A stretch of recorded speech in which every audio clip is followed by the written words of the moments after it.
Hey everyone, welcome back to the channel. Today we're diving deep into some Kotlin concepts that are going to be super helpful, especially if you're working with Jetpack Compose.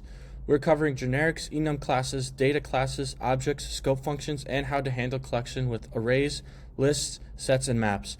Plus, I'll show you how to make your code more powerful using high order function. Let's get started with generics.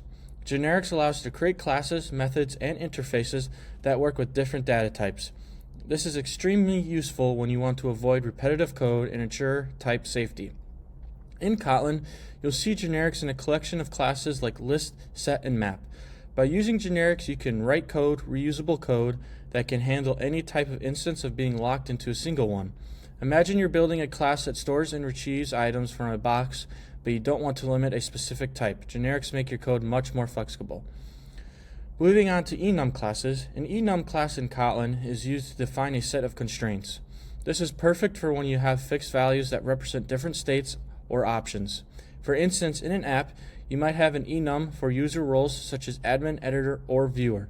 Each value in the enum is an instance of the enum class, so you can easily check the user's role by comparing it with these constraints. This keeps your code readable and prevents bugs. Data classes are next, and they're a game changer in Kotlin. A data class is used to hold data like models or simple data objects without having to write all the usual boilerplate code. With data classes, Kotlin automatically generates useful functions like toString, equals, and copy, so you don't have to manually create them. This saves tons of time and keeps the code clean and maintainable. Kotlin's object keyword is another powerful feature. There are two main uses here: creating singletons and companion objects. A singleton is a class that only has one instance throughout the app. When you need to centralize classes for things like settings or configuration, the object keyword is the way to go. You also see companion objects, which let you define constants and utility functions that belong to class but do not require an instance of that class. Now let's talk about scope functions in Kotlin. These include let, apply, run, and also.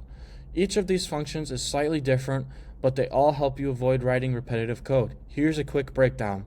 Let is great for working with nullable objects, and it only executes if the object is not null. Apply, used when you want to initialize an object and configure it in one step. Run is useful for running a block of code where you want to avoid repeating the object's name, and also is good for side effects like logging. Using scope functions can simplify your code and make it much more expressive. Alright, let's talk about collections. Kotlin has four main types: arrays, lists, sets, and maps. Arrays are fixed size containers for elements of the same type. Lists can either be mutable or immutable. Use list of for an immutable list and mutable list of if you need to add or remove items. Sets are collections of unique items, perfect when duplicates don't make sense. Maps hold key value pairs like a dictionary. Working with collections in Kotlin is intuitive, and there are tons of built-in functions to make tasks easy. Finally, high-order functions. These are functions that can make other functions as parameters, making it easy to transform and filter collections. Some of the most common ones are map, filter, reduce, and for each.